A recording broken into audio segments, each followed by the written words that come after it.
For me, a Thanksgiving dinner has to include 3 things in order to be called Thanksgiving. Number 1, it needs a top-notch, beautifully cooked turkey. Number 2, it needs dreamy, creamy mashed potatoes. And number 3, today's recipe, which is new to me, but we're going to walk through it together. We're going to make a delicious, gut-busting turkey gravy that's going to tie our entire meal together and make it a true Thanksgiving feast. Are you ready? The kitchen is now open.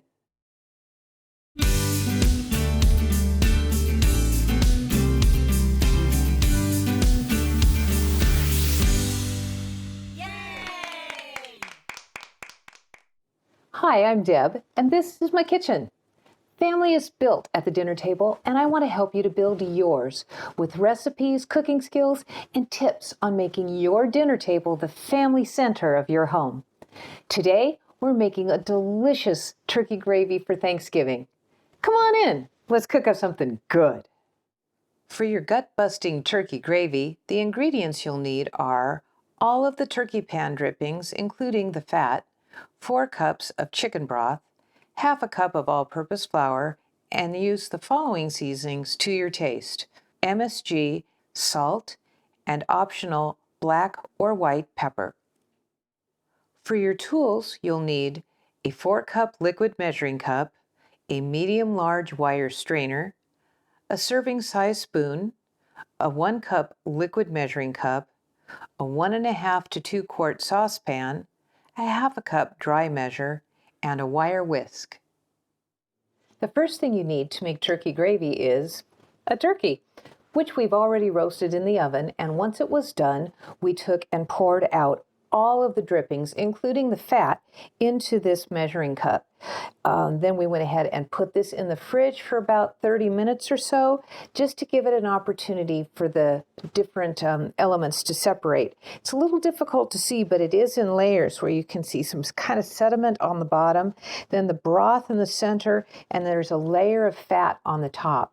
If you have a fat separator, that's awesome. If you don't, you can still get the fat off of it by just taking a measuring cup and a large spoon and carefully pressing your spoon just to break the surface. And I like to kind of put it in on an angle and then straighten it back up.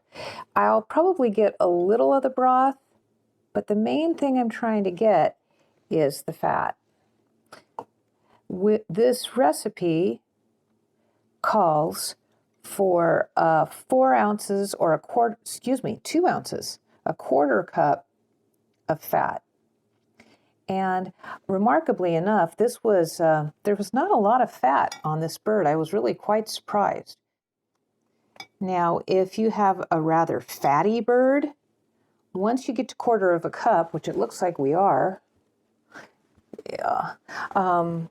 and you still have more fat in here, go ahead and skim off as much as you can and discard it. You put it in a can or a little jar and throw it out with the trash, because that's all the fat you're going to want in your gravy.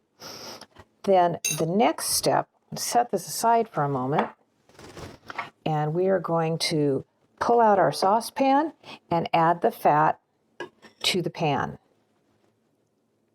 And to that, we're going to add a half a cup of all-purpose flour.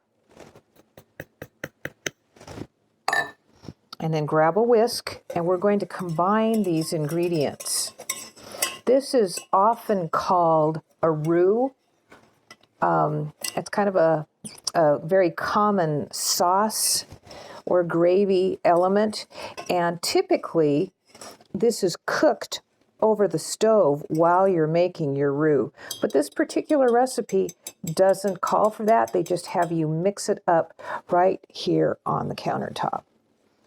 Now, I don't know if you can see inside my pot, but we have now the fat and flour together, and it's kind of this pasty stuff.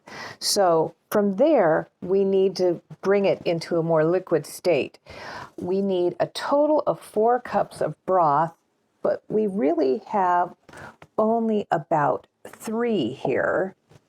So I am going to supplement with this chicken broth. And you'd be surprised, you can really mix the turkey and chicken broth together, and you really don't notice any difference whether it's all turkey or if you've got a partial percentage of, splash, of chicken broth. Okay, so now we have our full 4 cups. We are going to give this a little stir to bring the sediment up off the bottom. Some people just like to leave that in. Sometimes it's just little bits of meat or whatever, but some of it's also kind of little bits of fat and skin that's not real appetizing. So I like to strain that off. So what I'm going to do is use this strainer, and we're going to pour in a bit at a time. We're not going to do it all at once, because if we do, we'll have a terrible time trying to get that pasty stuff combined with it. So I'll try to show you what I'm doing here. We're trying to incorporate all of that and make it smooth. The last thing we want is lumpy gravy. Now, if we take a little extra time to make sure that this is all incorporated now, then we can pretty much pour the rest of it in, and it'll be easy peasy. I use my spoon and try to flatten out the lumps that remain, break them up. You remember I told you I've never made this recipe before, and we're going through it the first time together, so this will be a learning experience for everybody. Okay, now we're going to continue to pour our broth in through the strainer. I'm going to just do a bit at a time again, get that incorporated quickly. Oh, that's looking good. So I think we can just go ahead and pour in the rest now.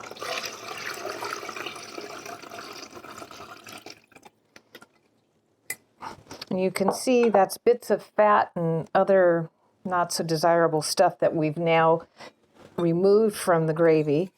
And our next step is to take this to the stove, and we're going to cook, and then we'll season to finish it up. Okay, we've transitioned over to the stove, and I'm going to go ahead and turn it on to medium-high heat. And the main thing I want to do is keep this moving and make sure that I'm scraping the bottom of the pan, whisking my way along, because we don't want lumps, nor do we want any of the flour to kind of clump on the bottom of the pan and start scorching. Our goal at this point is to bring our gravy up to a boil. This will take several minutes, so I won't bore you with that. I'm just going to keep stirring, and when we're up to a boil, I'll come back. See you in a few. All right, I turned up the heat a little bit, and this has been cooking for about 4 minutes, and you can see on the edge it is starting to boil. You might also notice that it's already thickened up a little bit. Now what I'm going to do is turn down my flame to medium, and we want it to just simmer, which means just right on the edge of boiling. We don't want that rolling with the bubbles going like that. We just want it on the edge.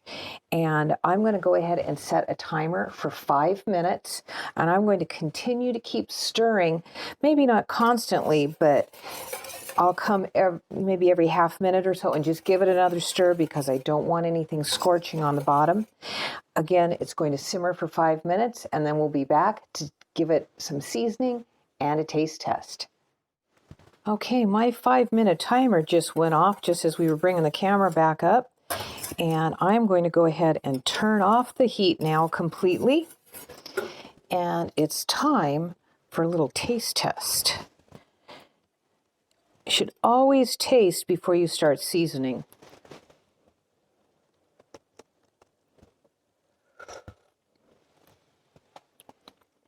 Oh, that's pretty yummy. I think what I will do, though, is add just a little of this accent. This is MSG. Some people are really afraid of it. Some people are allergic to it. So if you are, of course, don't use it. I don't use it often, but occasionally when making gravies or soups, I'll just shake a little bit in there, and it just all of a sudden brings all the flavors to life. And sometimes by just using a little of the accent, I don't need to add any salt or anything else. It's just already perfect. Get a clean spoon and give it another taste.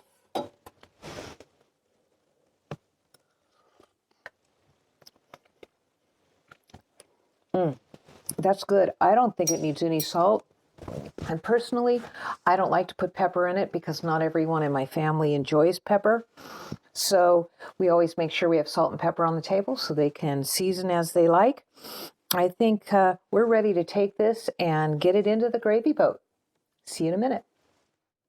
I have to say, a plate full of turkey and mashed potatoes is pretty great all on its own, but adding this creamy, thick, gut-busting turkey gravy is what ties it all together and takes it over the top and makes it an amazing start to your Thanksgiving meal.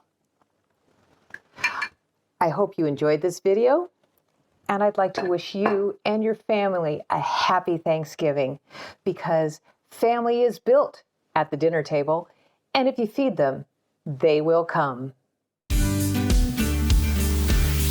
All Fiddle Family.